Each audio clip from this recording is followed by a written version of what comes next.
Welcome back to my YouTube channel.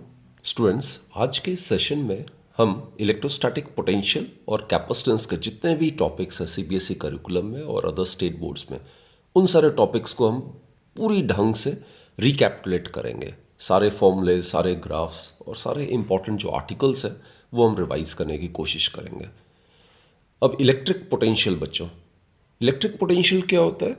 It is the work done. पहली बात तो आपको ये पता होना चाहिए electric potential at a point होता है। तो इलेक्ट्रिक पोटेंशियल किसी पॉइंट बी पे is defined as work done per unit charge in bringing this charge from infinity to that particular point without any acceleration.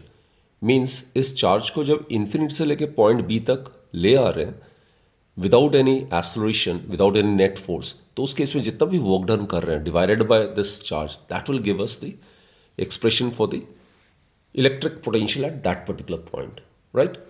और बच्चों, इसको अगर हम सॉल्व करते हैं तो we are aware electric potential किसी पॉइंट पे it's given by K Q by R, right. और ये जो वर्क डन हम कर रहे हैं, this is to bring a test charge from infinity to this particular point, and this is the expression for the potential at a point due to this source charge k q by r. Here obviously k is 1 over 4 pi epsilon naught. एक और expression आता है बच्चों, आपको पता ही है electric field as negative potential gradient. तो उस तरीके से भी आप पोटेंशियल को किसी पॉइंट पे potential it may be written as the negative of the line integral of the electric field E vector dot dl vector। ये line integral of electric field है and between the limits infinity to that particular point. So these are the various expressions for potential. और इसका ऐसा unit volt होता है। तो potential किसी point में 1 वोल्ट हम कब कहेंगे? When 1 joule of work is required to be done in bringing a charge of 1 coulomb from infinity to that particular point without any acceleration. अब बच्चों, अगर पोटेंशियल डिफरेंस की अगर बात करते हैं तो potential difference in an electric field between the 2 points होता है। मान लेते हैं ए और बी 2 पॉइंट्स हैं जहां पे हमें पोटेंशियल डिफरेंस का एक्सप्रेशन चाहिए। तो it will be potential difference between the 2 points A and B would be V V minus V A. It is defined as the work done per unit charge, right. Work done per unit charge in bringing this charge from point A to point B without any acceleration. तो potential difference भी between the 2 points को हम 1 volt तभी कहेंगे when the work done is 1 joule in bringing a charge of 1 coulomb between those 2 points without any acceleration. तो इसका जो expression होता है बच्चों V B minus V A, it is the difference in the potential in the 2 points. So obviously it would be K, source charge same ही है, so it will be 1 by R B minus 1 by R A, right. And in terms of line integral of electric field, potential difference may be written as Vv minus Va is equal to negative of the line integral of the electric field. This is E vector dot dl vector. इसको हम line integral of electric field कहते हैं. And limits would be from Ra to Rb. So this is how potential difference is defined, right? अब अगर electric potential का graph plot करने के लिए आता है for a positive charge and for a negative charge, तो किस तरीके से होगा आप ज़रा चेक कर लीजिए। So potential as you are aware it's a scalar quantity. तो अगर नेगेटिव चार्ज के लिए नेगेटिव पोटेंशियल होगा, पॉजिटिव चार्ज के लिए पॉजिटिव पोटेंशियल होगा। So this is V. और किसी भी पॉइंट चार्ज के लिए पोटेंशियल कैसे वेरी कर रहा है? प्रोपोर्शनल टू 1 बाय आर है, राइट। तो अगर पॉजिटिव चार्ज है for Q greater than 0, I am talking about positive charge, so potential is positive. So graph would be like this. It's a hyperbolic curve, right? And for Q being negative, तो उसके से potential भी negative होगा, सो इसका inverted image बन जाएगा. Graph would be like this. तो बच्चों, ये था पोटेंशियल और पोटेंशियल डिफरेंस के बारे में. और एक चीज़, इलेक्ट्रिक फील्ड और पोटेंशियल डिफरेंस में जो रिलेशन है, that is electric field is equal to the negative potential gradient. This is again a very very important expression. ये नेगेटिव साइन ये बताता है कि इलेक्ट्रिक फील्ड की डायरेक्शन हमेशा उस तरफ होती है जहां पे पोटेंशियल वैल्यू कम होती है, right. So the direction of electric field is always in a direction in which the value of potential decreases. So this is known as the potential gradient. तो इलेक्ट्रिक फील्ड का ऐसा unit हम volt पर metre भी लिख सकते हैं इस फॉर्मूले के तहत। अब बच्चों आता है इलेक्ट्रिक पोटेंशियल पॉइंट चार्ज के कारण। For a point charge we have discussed, point charge के कारण जो पोटेंशियल है the formula is K Q by R. तो पॉइंट चार्ज के केस में पोटेंशियल जो है डिस्टेंस पे इन्वर्सली प्रोपोर्शनल है, राइट। तो ग्राफ जैसे हमने प्लॉट किया इस तरीके से होता है। अब डाइपोल की बात करें, डाइपोल के कारण पोटेंशियल क्या होगा। डाइपोल बच्चों हमें पता ही है, it's a system comprising of two equal and opposite charges separated by a small distance between them. इसको हम डाइपोल कहते हैं और ये सेंटर ऑफ द डाइपोल है। और इसमें नॉर्मली या जनरली हम दो पॉइंट्स लेते हैं। One is the axial line, ये डाइपोल लेंथ के अलॉन्ग जो लाइन है ये एक्सियल लाइन हो गया। और जो राइट परपेंडिकुलर बाइसेक्टर है इसको हम इक्वेटोरियल लाइन कहते हैं। It is known as the equatorial line. ना लुक, कोई भी अगर ऑब्जर्वेशन पॉइंट अगर इक्वेटोरियल लाइन में अगर लाई करता है तो इसका जो डिस्टेंस है पॉजिटिव चार्ज और नेगेटिव चार्ज दोनों से सेम है। तो जितना पॉजिटिव चार्ज के कारण यहाँ पे पॉजिटिव पोटेंशियल होगा उतना ही नेगेटिव चार्ज के कारण नेगेटिव पोटेंशियल होगा। So net potential at a point on the equatorial line is always zero. So potential at a point on the equatorial line due to an electric dipole is always zero, right? While on the other hand, at any point on the axial line, the value of potential it's given by V axial बच्चों ये होता है K P. P is the dipole moment which is given by the product of magnitude of either of the charge and the distance between them. इसके बीच में जो distance है वो हम 2a मान लेते हैं, दिस द डाइपोल लेंथ। तो K P divided by R square minus A square. Here K is 1/4 pi epsilon naught. और बच्चों for a short dipole for R is very very large as compared to A, तो potential at any point on the axial it would be given by K P by R square. यहाँ पे A square it can be neglected when compared to R square. So for a short dipole at a point on the axial line potential is given by this formula. और बच्चों एक और चीज़ है, अगर कोई यहाँ पे आर्बिट्री पॉइंट है, यहाँ पे कोई आर्बिट्री पॉइंट आर मान लेते हैं और ये एंगल थीटा बना रहा है और डिस्टेंस ऑब्जर्वेशन पॉइंट का सेंटर ऑफ द डाइपोल से आर है, तो किसी भी आर्बिट्री पॉइंट के लिए जो पोटेंशियल का वैल्यू है due to a dipole it is given by p cos theta divided by 4 pi epsilon naught, उसको आप k लिख सकते हो 1/4 pi epsilon naught को, and bracket r square minus A square cos square theta. तो आप देख सकते हो जैसे कोई पॉइंट अगर एक्सियल पे तो theta would be zero, cos 0 1 हो जाएगा, तो will be left with this expression, right. cos 0 would be 1, सो के P R square minus A square आ जाएगा। अगर इक्वेटोरियल में रहे हैं तो theta would be 90 degree, cos 90 0, तो v equatorial would be 0। So this is the general expression for the potential at any arbitrary point due to a dipole. Clear? And for short dipole this very expression can be modified in this particular manner. It can be written as किसी भी arbitrary point में it can be written as 1/4 pi epsilon, that can be written as k p cos theta divided by r square. So that's the expression, right? So this is general expression for potential at any arbitrary point due to a short dipole. अब बच्चों आता है equipotential surfaces. जैसे नाम से ही clear है, ये वो सरफेस है जिसके हर एक पॉइंट पे पोटेंशियल वैल्यू कांस्टेंट होगा। जैसे कोई पॉइंट चार्ज अगर हम यहाँ पे मान लेते हैं, कोई चार्ज है यहाँ पे, नेट चार्ज क्यू है, और एक इमेजिन करो एक हॉलो स्फीयर और उसके सेंटर में ये चार्ज प्लेस्ड है, तो उस स्फीयर के सरफेस के किसी भी पॉइंट पे being equidistant from the centre और being equidistant from the source charge, potential का वैल्यू कांस्टेंट होगा। यहाँ पे वैल्यू अगर v है, यहाँ पे पोटेंशियल वैल्यू vb है, यहाँ पे vc है।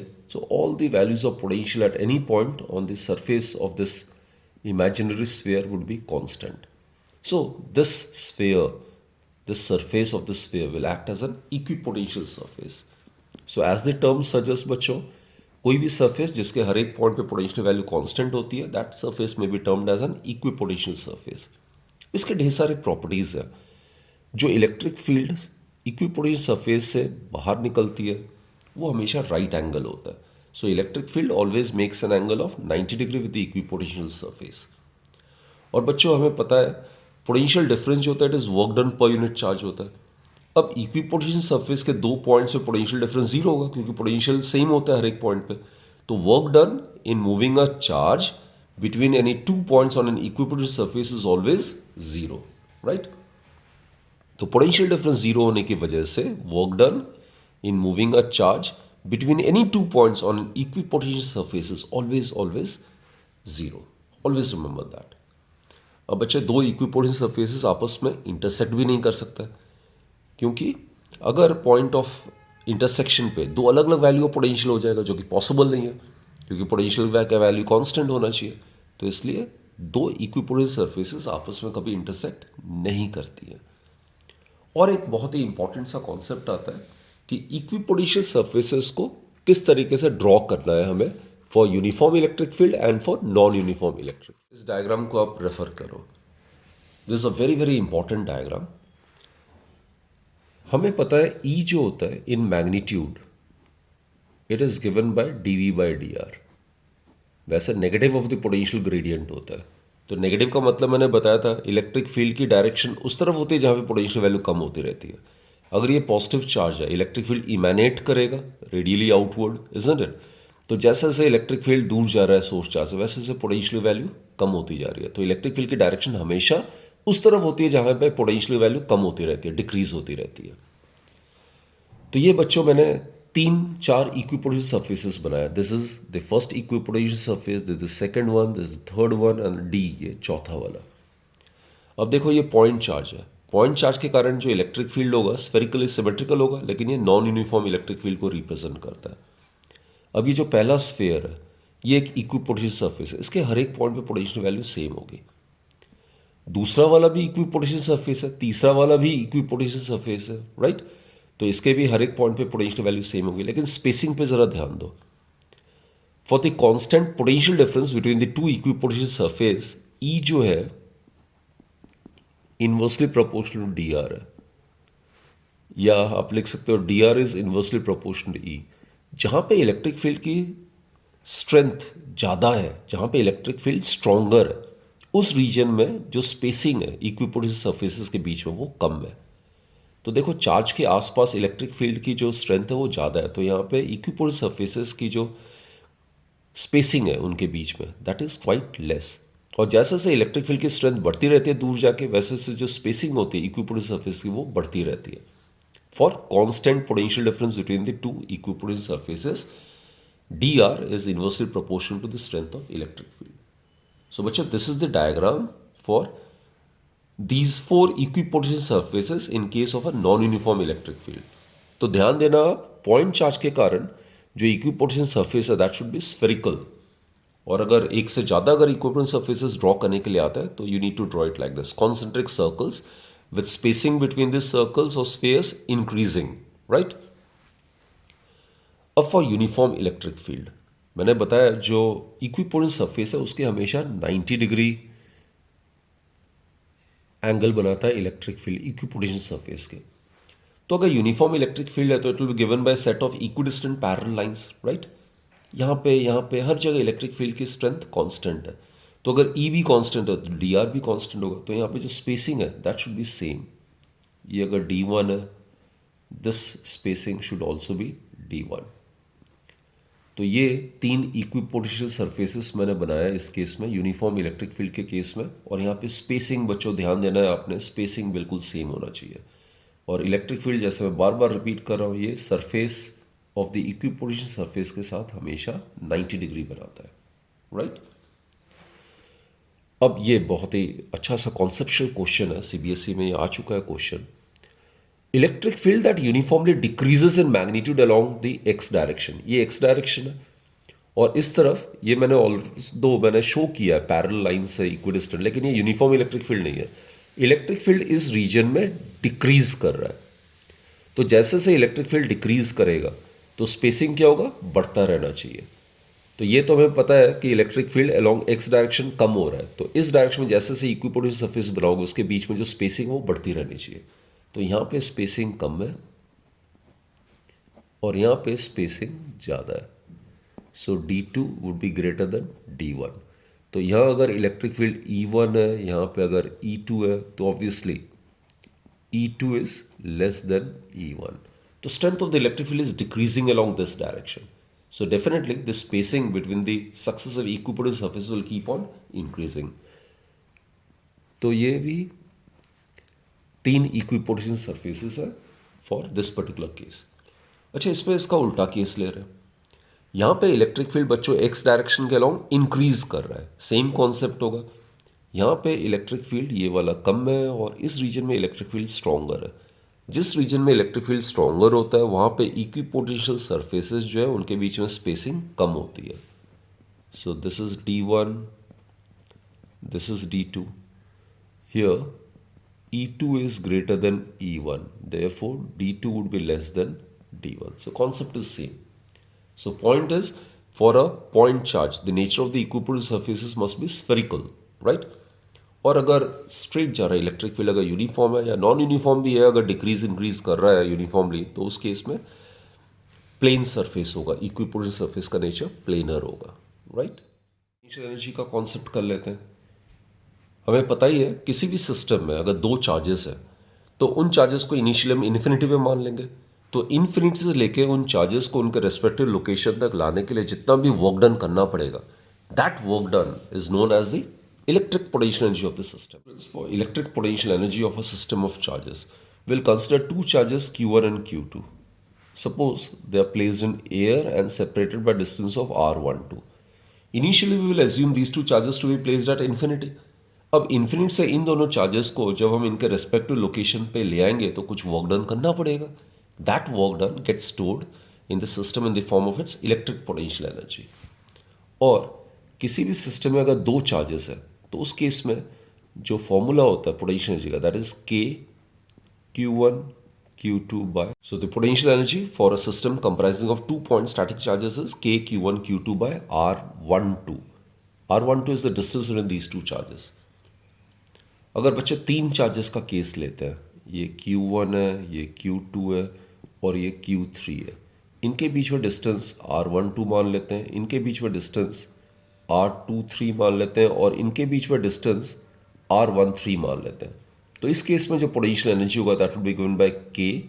आगे आप चेक करो क्या कॉम्बिनेशन बन सकता है।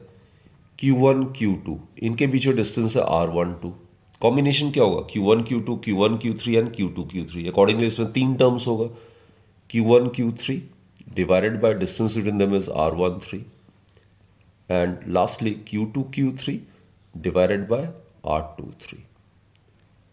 तो this is the expression for potential energy, right.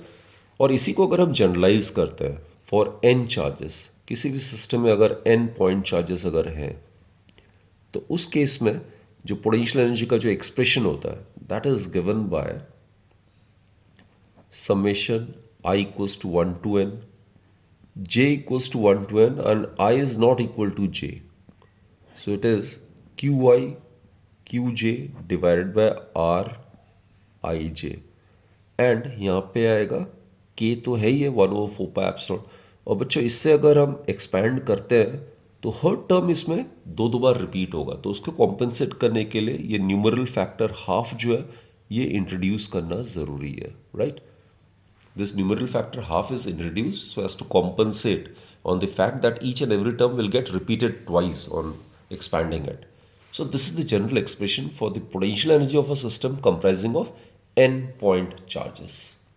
बच्चों इलेक्ट्रिक फ्लक्स की हम बात करते हैं। फ्लक्स जो टर्म है it's a term which is associated with a surface. अब इलेक्ट्रिक फ्लक्स क्या होता है, कोई भी सरफेस को अगर हम इलेक्ट्रिक फील्ड के रीजन में अगर प्लेस करते हैं तो उस सरफेस से जितने इलेक्ट्रिक फील्ड लाइंस नॉर्मली यानी कि परपेंडिकुलरली क्रॉस कर रहा है that gives the measure of the electric flux. तो मैथमेटिकली बच्चों इलेक्ट्रिक फ्लक्स जो है इसको मैं फाई से रिप्रेजेंट कर सकता हूँ, that may be represented as the scalar product of electric field and area vector. Area vector किसी भी गिवन एरिया का परपेंडिकुलर टू दैट सरफेस होता है and in the outward direction होता है। तो स्मॉल इलेक्ट्रिक फ्लक्स जो है उसको हम रिप्रेजेंट कर सकते हैं इस तरीके से भी, D phi E is equal to E vector dot D S vector. और किसी भी क्लोज सरफेस से जो इलेक्ट्रिक फ्लक्स है उसको हम as closed surface integral of electric field से रिप्रेजेंट कर सकते हैं, like this E vector dot D S vector, right. This is how we can express electric flux. Now students, SI unit क्या होगा? Electric field का ऐसा unit होता है न्यूटन पर कूलम या वोल्ट पर मीटर। एरिया का ऐसा यूनिट होता है metre square. So it will be newton per coulomb meter square. So that's the SI unit of electric flux, right? So electric flux gives the measure of the total number of electric field lines crossing through any given surface normally. Normally is the key word. जितने electric field lines किसी भी surface से perpendicularly cross कर रहा है, that gives the measure of the electric flux. अब Gauss theorem सारा जो है वो इलेक्ट्रिक फ्लक्स से कंसर्न्ड है। कोई भी क्लोज सरफेस ले लो, एनी क्लोज सरफेस, राइट, जो कि किसी नेट चार्ज को इनक्लोज किया हुआ है। मान लेते हैं Q1, Q2, Q3, इस पर कुछ पॉजिटिव चार्ज हो सकता है, इसमें नेगेटिव चार्ज हो सकता है। तो चार्जेस आपको पता ही है एडिटिव नेचर का है, तो नेट चार्ज मान लेते हैं Q है। It is given by the algebraic sum of all the charges, it's being a scalar quantity. तो ये जो सरफेस है जिसने ये नेट चार्ज कुछ इनक्लोज किया, इसको हम गॉसियन सरफेस कहते हैं। और टोटल जो इलेक्ट्रिक फ्लक्स है इस क्लोज सरफेस से एसोसिएटेड, जिसको कि अभी मैंने बताया था close surface integral of electric field से आप रिप्रेजेंट कर सकते हो। This is close surface integral of the electric field. ये किसके इक्वल होता है? 1/ε0 times this the absolute permittivity of free space, अगर ये एयर है तो total charge 1/ε0 times the total charge enclosed by the surface. So this is the Gauss theorem, very very important from board examination point of view. Definitely Gauss theorem आता ही आता है और इसके base कोई ना कोई एक एप्लीकेशन ज़रूर आपसे पूछा जाएगा। तो electric flux which is closed surface integral of the electric field is numerically equal to 1/ε0 times net charge enclosed by the surface. और बच्चों यहाँ पे ध्यान देने वाली बात यह है, ये तो वैक्यूम के केस में है। इन केस ऑफ एयर और वैक्यूम, अगर कोई मीडियम है तो उस केस में जो इलेक्ट्रिक फ्लक्स होगा it will be 1/ε times the net charge enclosed. ये absolute permittivity of the free space है और ये absolute permittivity of the medium under consideration है, राइट। और उस मीडियम के अगर डाइलेक्ट्रिक कांस्टेंट अगर के है, कैपिटल के, सो it will B given by epsilon divided by epsilon naught. और किसी मीडियम की डाइलेक्ट्रिक कांस्टेंट हमें पता है it is always greater than 1। For a medium the value of के is greater than 1. So this is about Gauss's theorem. अब बच्चे Gauss theorem के काफ़ी सारे एप्लीकेशंस हैं। One of the application is कोई भी, जैसे ये स्ट्रेट इनफाइनाइट वायर है, ये थ्रेड या वायर के फॉर्म में हो सकता है, इसमें चार्ज यूनिफॉर्मली डिस्ट्रीब्यूटेड है, राइट। तो ये 1D है, 1D डिस्ट्रीब्यूशन है, charge is distributed uniformly over a line. तो इसका लेंथ L ले लेते हैं और नेट चार्ज Q ले लेते हैं। यहाँ कोई अगर पॉइंट है, ऑब्जर्वेशन पॉइंट, जिसका डिस्टेंस यहाँ से R है, एयर या वैक्यूम में, तो इस केस में इलेक्ट्रिक फील्ड आराम से इस पॉइंट में निकाल सकते हैं बाय यूजिंग गॉस थ्योरम। इसमें हम सिलेंड्रिकल गॉसियन सरफेस कंसिडर करते हैं और फ्लक्स को वही सरफेस कंट्रीब्यूट करेगा जिसमें से electric field lines normally cross कर रहा है, राइट। तो इसमें सिर्फ जो कर्व्ड सरफेस होगा सिलेंडर का, उसी में से नॉर्मली फील्ड लाइन्स क्रॉस करेगा। तो सॉल्व करने के बाद हम इलेक्ट्रिक फील्ड का एक्सप्रेशन निकालते हैं as lambda over 2πε0r। And here बच्चों लैम्डा जो है it is linear charge density, it is charge per unit length, ऐसा unit would be coulomb per metre. तो ध्यान देने वाली बात यह है कि इलेक्ट्रिक फील्ड जो है लाइन चार्ज डिस्ट्रीब्यूशन वजह से किसी भी पॉइंट पे डिस्टेंस के साथ इस तरीके से वैरी करता है, राइट। तो इनके बीच में अगर आप ग्राफ प्लॉट करोगे it will be hyperbolic curve, right. तो इन्वर्सली प्रोपोर्शनल है, जबकि पॉइंट चार्ज के लिए हमने डिस्कस किया था electric field inverse square law को ओबे करता है, लेकिन लाइन चार्ज डिस्ट्रीब्यूशन की वजह से ये inversely proportional to the distance है। तो graph would be like this. अगर आप E और R के बीच में ग्राफ प्लॉट करो it will be hyperbolic curve like this, right. Okay, second application आता है electric field due to uniformly charge infinite plane sheet. जैसे ये प्लेन शीट है और ये थिन है और इसमें सरफेस में चार्ज यूनिफॉर्मली डिस्ट्रीब्यूटेड है, तो ये 2D केस है।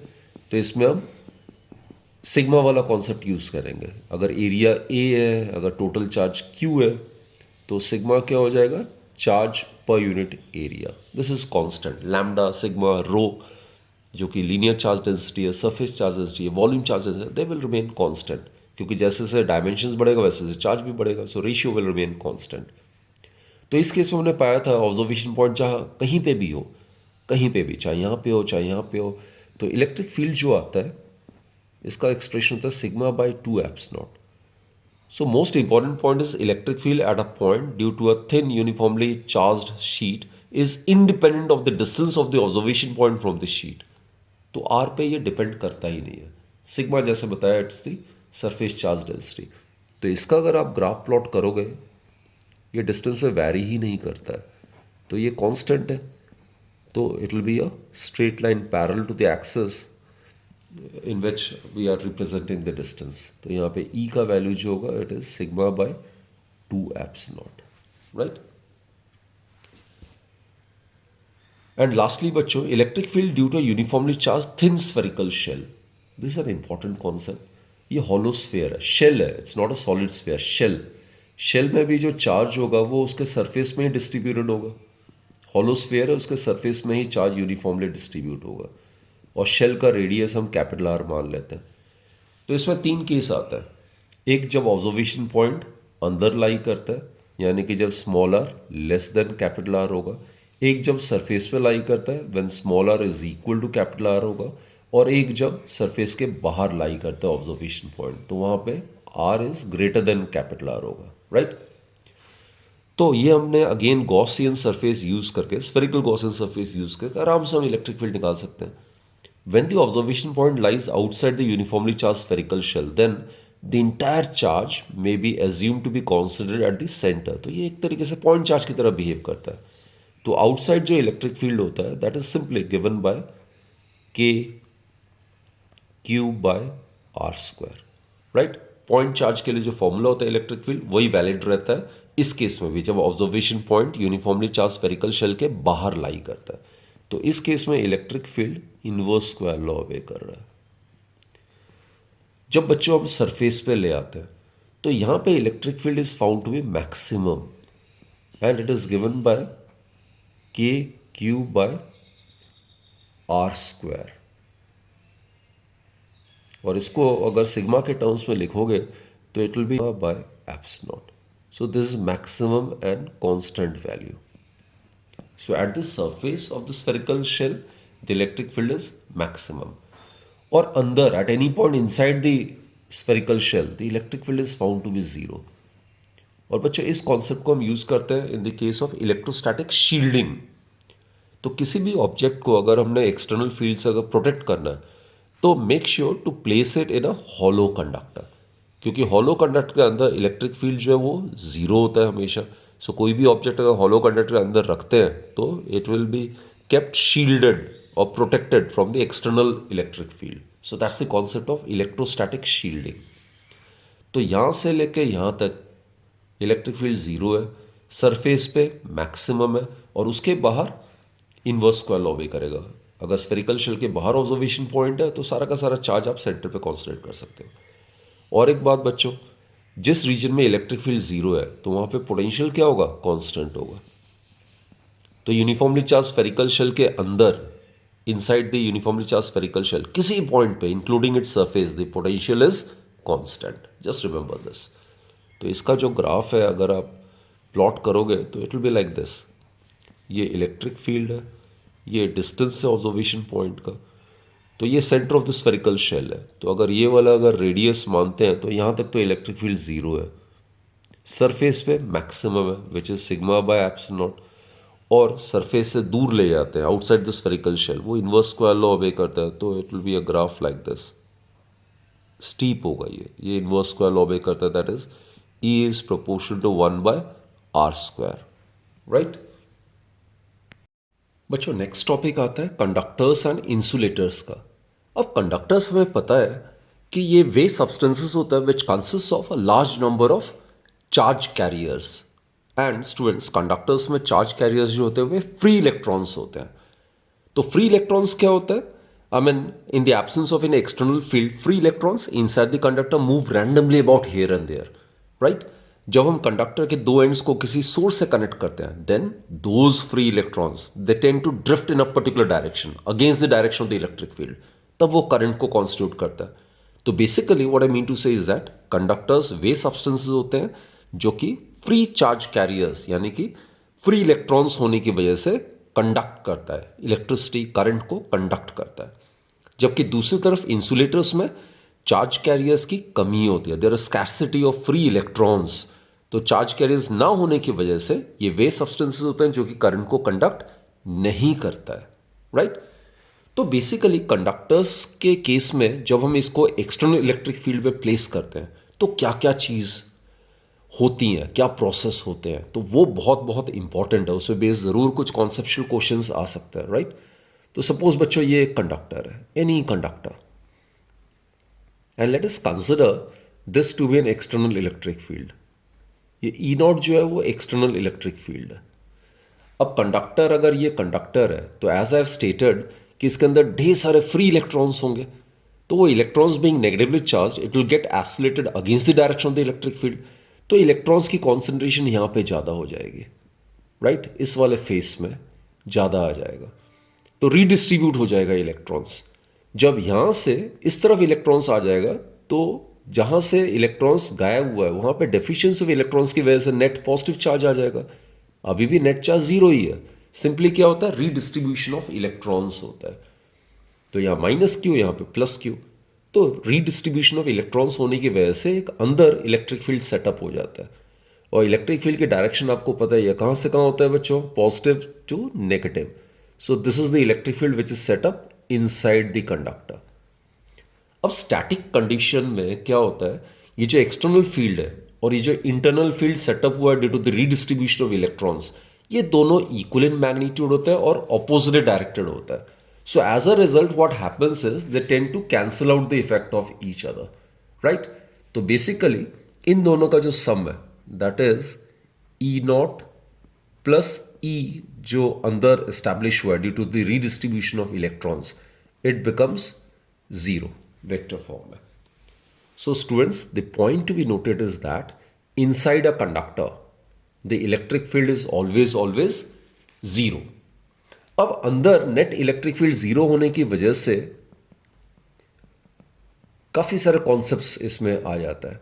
इलेक्ट्रिक फील्ड हमें पता है क्या होता है, DV by D R, potential gradient. तो ये अगर जीरो है इसका मतलब है potential is constant.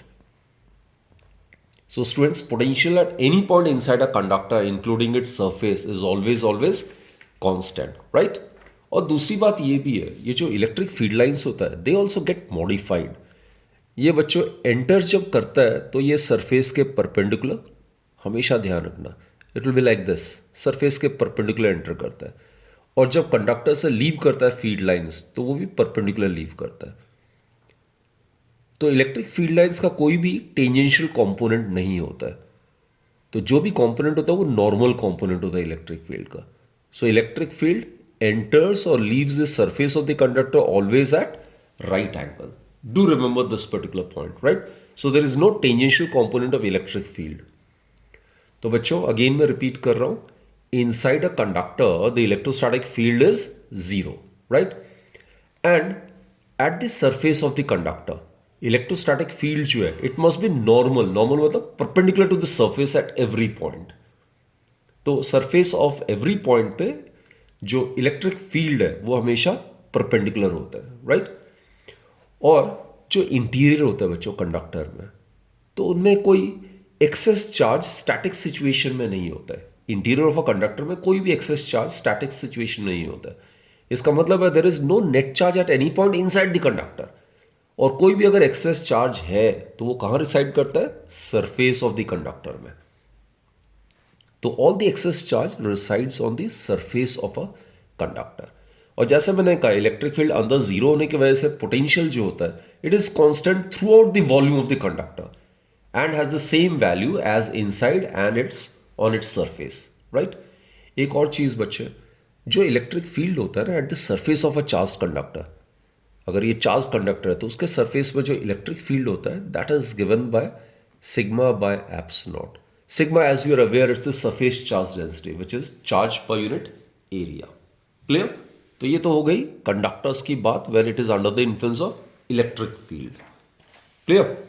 Okay, now there is a concept of electrostatic shielding which we have discussed in the previous session as well, right? Gauss theorem के case में एक था कि इलेक्ट्रिक फील्ड हमने निकालना due to the uniformly charge spherical shell. तो उसके अंदर जो था शेल के अंदर उसमें इलेक्ट्रिक फील्ड जीरो होता है. तो किसी भी अगर बॉडी को एक्सटर्नल फील्ड से अगर हमें प्रोटेक्ट करना है, शील्ड करना है, then that body has to be kept inside a hollow conductor और inside a conductor having some cavity. तो उसको हम इलेक्ट्रोस्टैटिक शील्डिंग कहते हैं. Now students, just try to concentrate in this particular diagram. ये जो डायग्राम है ये एक कंडक्टर है जिसमें कैविटी है, राइट? तो the electric field inside a cavity of any conductor is zero as I have stated, right? तो एक्चुअली जो भी चार्जेस होते हैं वो कहाँ पे रिसाइड करता है? Outer surface of the conductor में. तो यहाँ पे नेगेटिव चार्ज है तो सरफेस चार्ज डेंसिटी नेगेटिव होगा. यहाँ नेगेटिव चार्ज है तो surface charge density is negative. जहाँ पॉजिटिव चार्ज रिसाइड कर रहा है सरफेस में तो वहाँ पे surface charge density would be positive. और जैसे मैंने कहा है जो सरफेस है ऑफ द कंडक्टर उसमें जो इलेक्ट्रिक फील्ड होता है that is given by sigma by epsilon naught. And electric field की अगर डायरेक्शन देखें तो यहाँ पे क्या होगा? It will be normal. Positive है तो in the away direction, it will be in the away direction like this, perpendicular to the surface and in the outward direction. अगर नेगेटिव है तो यहाँ पे फील्ड की direction it will be like this, towards but making an angle of 90 degree with the surface of the conductor. It will be like this. This is the direction of the electric field. और जैसे मैंने कहा अंदर cavity के अंदर electric field zero होने की वजह से पोटेंशियल इज कांस्टेंट और चार्ज सारा का सारा सरफेस पे रिसाइड करता है. तो कैविटी के अंदर जो सरफेस चार्ज डेंसिटी है that will be zero, right? चलो आगे बढ़ते हैं बच्चों. अब हम करते हैं डाइलेक्ट्रिक्स के बारे में डिस्कस. अब डाइलेक्ट्रिक्स होता क्या है? अभी हमने पढ़ा था कंडक्टर्स, इंसुलेटर्स, ये वे होते हैं जो करंट को कंडक्ट करता है, ये करंट को कंडक्ट नहीं करता. डाइलेक्ट्रिक्स क्या होता है? ये भी नॉन कंडक्टिंग सब्सटेंसेस होते हैं. नॉन कंडक्टिंग यानी कि नॉर्मल सिनारियो में ये इंसुलेटर ही होते हैं एक तरीके से. लेकिन in contrast to conductors they have no या negligible number of charge carriers. इनमें भी negligible number of charge carriers होते हैं. चार्ज कैरियर्स कौन से होते हैं? Free electrons. तो यहाँ पे भी फ्री इलेक्ट्रॉन्स नहीं होता, बाउंड इलेक्ट्रॉन्स होते हैं, राइट? तो बेसिकली डाइलेक्ट्रिक्स दो तरीके के हो सकते हैं. पोलर एटम्स का हो सकता है डाइलेक्ट्रिक या नॉन पोलर एटम्स का हो सकता है. अब बच्चों पोलर नॉन पोलर एटम्स के बारे में भी आपको जानना ज़रूरी है. पोलर एटम्स का मतलब होता है जिसमें चार्ज डिस्ट्रीब्यूशन जो होता है वो एसिमेट्रिकल होता है. तो उसमें सेंटर ऑफ ग्रेविटी और पॉजिटिव और नेगेटिव चार्ज जो होता है उसमें फाइनाइट सेपरेशन होने की वजह से सच मॉलिक्यूल्स और सब्सटेंसेस और atoms possess net dipole moment. तो अगर कोई एटम ऐसे है जिसमें एसिमेट्रिक चार्ज डिस्ट्रीब्यूशन है, इसमें नेट पॉजिटिव चार्ज जो है और centre of gravity negative charge का फाइनाइट सेपरेशन है. एटम है तो net positive charge net negative charge के इक्वल होगा. लेकिन यहाँ पे एसिमेट्रिक चार्ज डिस्ट्रीब्यूशन होने की वजह से, फाइनाइट सेपरेशन होने की वजह से इसमें कुछ डाइपोल मोमेंट होता है, finite value of dipole moment. तो इनको हम पोलर एटम्स कहते हैं, right? So they are the polar atoms. इसके विपरीत अगर हम इसकी बात करते हैं, सिमेट्रिकल चार्ज डिस्ट्रीब्यूशन होता है. तो इसमें centre of gravity of positive charge और centre of gravity of negative charge coincide करता है.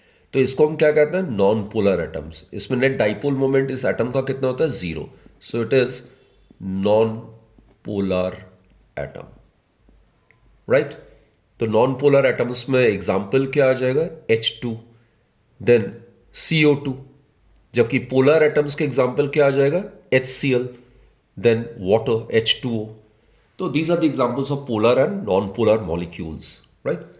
सो बेसिकली अगर हम पोलर नॉन पोलर एटम को अगर हम एक्सटर्नल फील्ड में रखते हैं तो बच्चों क्या होता है? जो पॉजिटिव चार्ज का सेंटर ऑफ ग्रेविटी होता है that will experience force along the direction of the electric field, while the negative charge will experience the same force but in the opposite direction. तो एक्सटर्नल फील्ड के influence में ये जो non polar atom है इसमें stretching हो जाती है. ये जो पॉजिटिव चार्ज का centre of gravity it will experience a force along this direction, while जो नेगेटिव चार्ज का सेंटर ऑफ ग्रेविटी होता है it will experience the same force but in the opposite direction. तो ये स्ट्रेचिंग कंटिन्यू होता रहता है जब तक कि इसके बीच में जो फोर्स है उसको बैलेंस ना कर दे।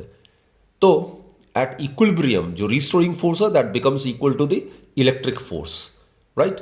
तो ये जो इलेक्ट्रिक फील्ड के इन्फ्लुएंस नॉन पोलर एटम को पोलर एटम में कन्वर्ट कर देते हैं उसको हम क्या कहते हैं, पोलराइजेशन कहते हैं।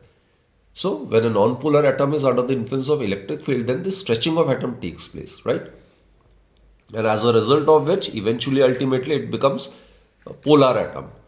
और मैक्सिमम इलेक्ट्रिक फील्ड जितना कि ये झेल सकता है, टॉलरेट कर सकता है विदाउट इट्स इलेक्ट्रिक ब्रेकडाउन, उसको हम कहते हैं dielectric strength, that is known as dielectric strength, right. और ये जो डाइपोल मोमेंट एक्वायर करता है ये ऑब्वियसली किस पे निर्भर करता है, it will be dependent upon the electric field. उसी से स्ट्रेचिंग हो रहा है और उसी से फाइनाइट डिस्टेंस की वजह से इनमें डाइपोल मोमेंट एस्टैब्लिश हो रहा है। तो ये प्रपोजल साइन हटाने के लिए what we do is we introduce alpha epsilon E, right. तो इसको बेसिकली हम एटॉमिक पोलराइजेबिलिटी कहते हैं and this you are aware this is absolute permittivity of free space and this the electric field. और students ध्यान रखना जितना dipole moment net dipole moment जितना एस्टैब्लिश हो रहा है किसी भी डाइलेक्ट्रिक स्लैब में पर यूनिट वॉल्यूम उसको हम पोलराइजेशन डेंसिटी कहते हैं। और ये जो पोलराइजेशन डेंसिटी है इसको हम कैपिटल लेटर पी से डिनोट करते हैं। It is the total dipole moment produced और established per unit volume of this slab. और ये जो पोलराइजेशन डेंसिटी है that is given by epsilon chi E, इसको हम काई कहते हैं। It is known as electric susceptibility. तो please do remember these two terms, this is the net dipole moment and this is the polarisation density which is the dipole moment developed पर unit volume, right. जितना dipole moment develop हो रहा है पर unit volume उसी को हम polarisation density या सिंपली हम पोलराइजेशन कह सकते हैं। तो बच्चों मेन जो डिफरेंस होता है ना कंडक्टर्स और डाइलेक्ट्रिक्स में, कंडक्टर्स में तो मैंने बताया था ये जो अंदर इलेक्ट्रिक फील्ड सेटअप होता है due to redistribution of electrons वो एक्सटर्नल फील्ड को बैलेंस कर लेता है and being opposite acted the net electric field inside the conductor is zero. लेकिन डाइलेक्ट्रिक्स में क्या होता है, जैसे ये एक डाइलेक्ट्रिक स्लैब मान लेते हैं, this is a dielectric slab. तो जब हम एक्सटर्नल फील्ड अप्लाई करते हैं ऐसे, सपोज ये एक्सटर्नल इलेक्ट्रिक फील्ड है तो इसमें हर इंडिविजुअल एटम में स्ट्रेचिंग हो जाती है। तो like this each individual atom gate stressed. तो ये वाला जो पार्ट है, ये वाला जो फेस है डाइलेक्ट्रिक स्लैब का, इसमें नेगेटिव चार्ज इंड्यूस हो जाता है और जो फर्दर फेस है इसमें पॉजिटिव चार्ज इंड्यूस हो जाता है। ये बाउंड चार्ज होता है, दे आर इमोबाइल। तो इस चार्ज इंड्यूस चार्ज की वजह से एक अंदर इलेक्ट्रिक फील्ड सेटअप हो जाता है, राइट। इसको हम कहते हैं electric field due to polarization. Although इसकी डायरेक्शन एक्सटर्नल फील्ड के ऑपोजिट है लेकिन इसका मैग्नीट्यूड जो है वो इससे काफ़ी कम होता है। तो एज अ रिजल्ट जो नेट इलेक्ट्रिक फील्ड होता है डाइलेक्ट्रिक स्लैब के अंदर दैट गेट रिड्यूस्ड और उसको हम रिड्यूस्ड इलेक्ट्रिक फील्ड कहते हैं और वो किसके इक्वल होता है, E naught minus E P. So this known as a reduced electric field. इसको आप नॉर्मली ई से भी डिनोट कर सकते हो। तो बच्चे ये जो डाइलेक्ट्रिक स्लैब होता है इसका जो डाइलेक्ट्रिक कांस्टेंट होता है जिसको हम कैपिटल लेटर के से डिनोट करते हैं, it is given by the ratio of the applied field, this is the applied field, to the reduced value of electric field. So which term in turn may be written as E naught divided by E naught minus EP, right? तो बच्चों conductors के case में ये जो electric field है ये exactly equal होता है to that of the external field. तो ई नॉट ई पी के इक्वल होने की वजह से the dielectric constant of a conductor is infinity. For insulators the dielectric constant is greater than 1 and for air vacuum K is equal to 1, right. तो चलो ये तो थी बात डाइलेक्ट्रिक्स की और इलेक्ट्रिक पोलराइजेशन की। अब आता है कैपेसिटर। बच्चों आपको पता है हर कंडक्टर चाहे वो छोटा हो बड़ा है, हर कंडक्टर की कोई चार्ज स्टोरिंग एबिलिटी होती है लेकिन वो एबिलिटी बहुत ही कम होता है। अर्थ इतना बड़ा है जिसका रेडियस 6400 किलोमीटर है। तो इतना बड़ा डायमेंशन होने के बावजूद जो अर्थ जो है अगर एज अ कैपेसिटर काम करता है तो उसकी कैपेसिटेंस की वैल्यू सिर्फ 711 माइक्रोफैरड है। So what I mean to say is that कोई भी कंडक्टर है उसकी चार्ज स्टोरिंग एबिलिटी बहुत बहुत कम होती है, तो हम क्या करते हैं, एक स्पेशल अरेंजमेंट करते हैं, कंडक्टर्स का एक स्पेशल अरेंजमेंट करते हैं जो कि बहुत ही कम स्पेस में बहुत ज़्यादा चार्ज स्टोर करके रख सकता है। तो ये जो एक स्पेशल अरेंजमेंट है कंडक्टर्स का, उसी को हम कैपेसिटर कहते हैं। और वो स्पेशल अरेंजमेंट क्या है, कोई भी एक अर्थ कनेक्टेड कंडक्टर को, अर्थ कनेक्टेड अनचार्ज कंडक्टर को अगर चार्ज कंडक्टर के पास अगर रखते हैं तो उस केस में इसकी पोटेंशियल बहुत कम हो जाती है और इसकी कैपेसिटेंस इस पूरे अरेंजमेंट की बहुत ज़्यादा बढ़ जाती है। So that forms the principle of a capacitor basically, right, that forms the principle of a capacitor. तो प्रिंसिपल ऑफ अ कैपेसिटर क्या होगा, when an earth connected uncharged conductor is placed near a charged conductor, then the potential of this arrangement decreases drastically and hence its capacitance increases tremendously. So that forms the principle of a capacitor. तो ये एक ऐसा arrangement है दो conductors का which in a very small space can store a huge amount of charge. तो capacitor या condenser is a basically device which stores energy in the form of electric field, charge को store करके रखता है। तो energy is in the form of electric field. और बच्चों ये आपको पता ही है, जैसे जैसे चार्ज बढ़ाएंगे हम तो वैसे वैसे पोटेंशियल बढ़ती रहेगी, right. So Q is proportion to V और Q is equal to CV। ये जो C है this is known as the capacitance, इसका यूनिट फैराड होता है। तो बच्चों जो कैपेसिटेंस है इसको हम 1 फैराड कब कहेंगे, when 1 coulomb charge is required to raise its potential through 1 volt. So that is when the capacitance of the capacitor is said to be 1 farad. Clear. तो कैपेसिटेंस अलग अलग प्लेट्स के अलग अलग होते हैं, spherical capacitor, cylindrical, parallel plate. तो CBSE syllabus में पैरेलल प्लेट कैपेसिटर है। पैरेलल प्लेट्स में क्या होता है, ये जो दो मेटलिक कंडक्टर्स है ये पैरेलल प्लेट्स के फॉर्म में होता है आइडेंटिकल। इनका क्रॉस सेक्शन एरिया ए मान लेते हैं और डिस्टेंस बिटवीन द प्लेट्स हम डी मान लेते हैं। तो अगर इसको अगर पॉजिटिव चार्ज अगर देते हैं तो इनर फेस में दूसरे वाले के नेगेटिव चार्ज इंड्यूस हो जाएगा, और इसको अगर अर्थिंग कर देते हैं तो जो फार्दर फेस में पॉजिटिव चार्ज हुआ है वो न्यूट्रलाइज हो जाएगा। सो दिस इज अ कैपेसिटर। और इसके अंदर अगर एयर या वैक्यूम है तो इसका जो कैपेसिटेंस होता है बच्चों, एयर या वैक्यूम के केस में it is given bye eps naught A by D. So A is the cross section area of the plates, D is the separation between them. इसमें कोई अगर हम डाइलेक्ट्रिक मीडियम डाल देते हैं, कोई भी मीडियम अगर डाल देते हैं तो मीडियम के केस में रिजल्ट क्या आ जाएगा, एप्सिलॉन ए बाई डी आ जाएगा। और इसको हम ऐसा भी लिख सकते हैं, it may be written as K eps naught A by D, where K is relative permittivity या जिसको हम डाइलेक्ट्रिक कांस्टेंट कहते हैं। क्लियर। और कैपेसिटर का सिंबल हम इस तरीके से करते हैं, this is the symbol of a capacitor. अब बच्चों combination of capacitors, just like resistors, capacitors can be connected in series, it can be connected in parallel और mixed grouping भी होता है। सीरीज मतलब एंड टू एंड कनेक्शन, ये series grouping है like this.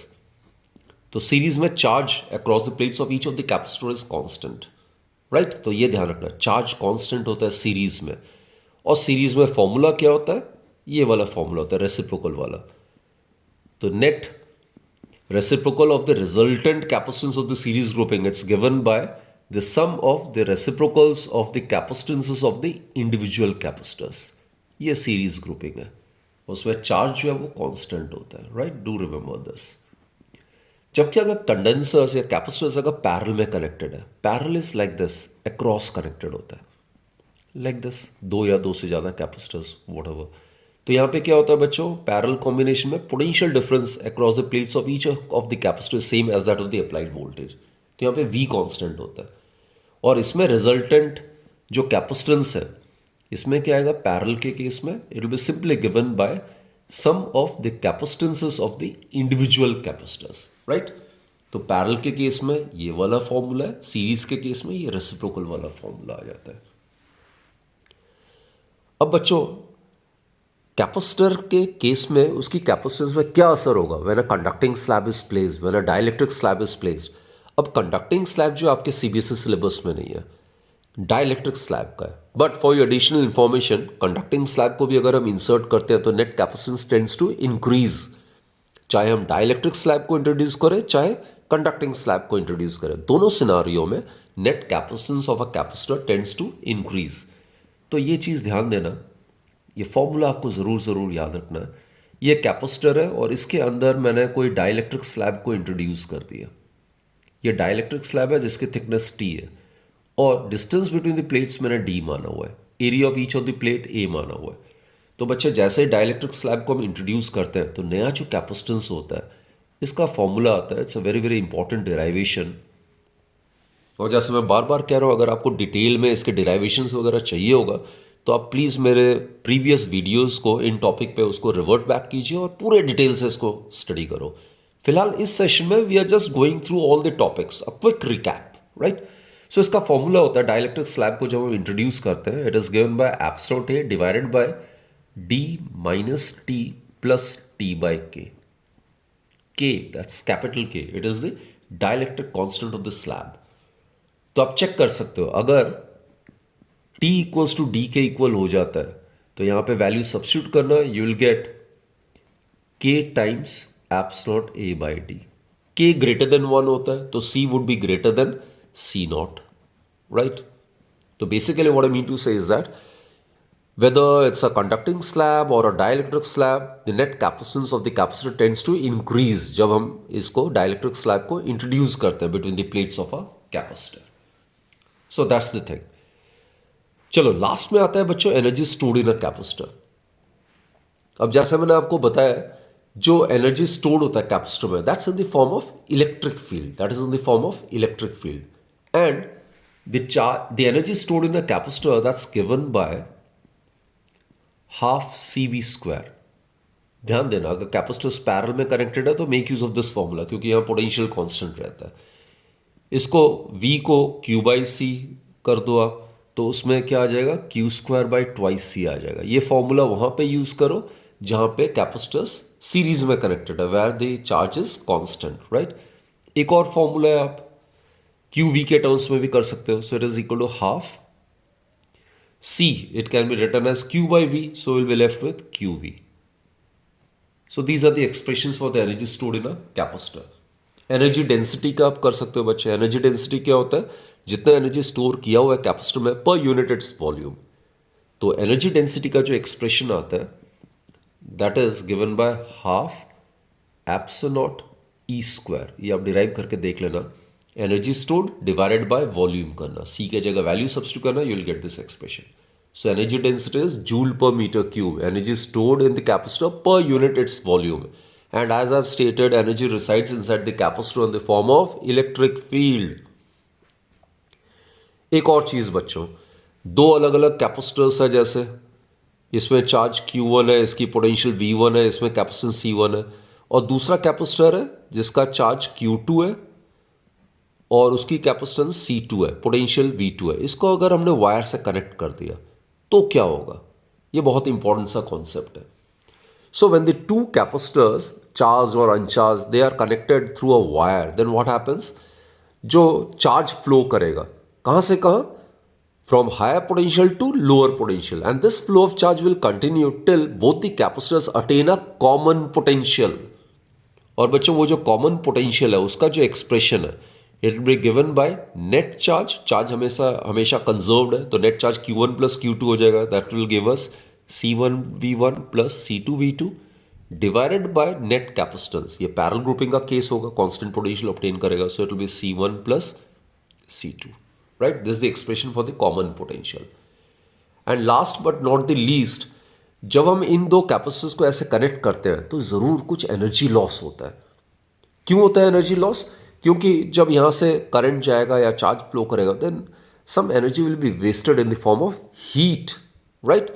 सो वो जो लॉस ऑफ एनर्जी है उसका फॉर्मूला भी आप जरूर कर सकते हो, या डिराइवेशन तो आता ही होगा, आराम से आप डिटेल में कर सकते हो प्रीवियस वीडियोस को रेफर करके। So loss of energy in this case it's given by half C1 C2 divided by C1 plus C2 और ब्रैकेट में V1 माइनस V2 इसका whole square, right. So this the expression for the energy loss which will take place when the two capacitors are connected together. So energy loss means After they are connected together, the energy of the system is found to be somewhat less than that of the sum of the energies of the individual capacitors before their connection. And this loss of energy will appear in the form of heat across the wires. तो बच्चों ये quick recap था इस वाले chapter का. तो I am sure जब, और ये क्विक रिकैप तभी हेल्पफुल होगा जब आपके सारे कॉन्सेप्ट्स क्लियर है. आप पहले पूरे आर्टिकल आप ढंग से लिख लिख के प्रैक्टिस करो और उसके बाद क्विक रिवीजन के लिए इस वीडियो को आप रेफर करो. Then it will be very very helpful. कम समय में पूरा चैप्टर आपका रिवाइज हो जाएगा. Right. So wishing you all the very very best बच्चों. बोर्ड एग्जाम्स के लिए बहुत बहुत बहुत ढंग से तैयारी करो and keep watching my videos. And if you find it helpful, then do comment, do subscribe and do recommend my channel to your friends as well. Right. Thank you for watching बच्चों.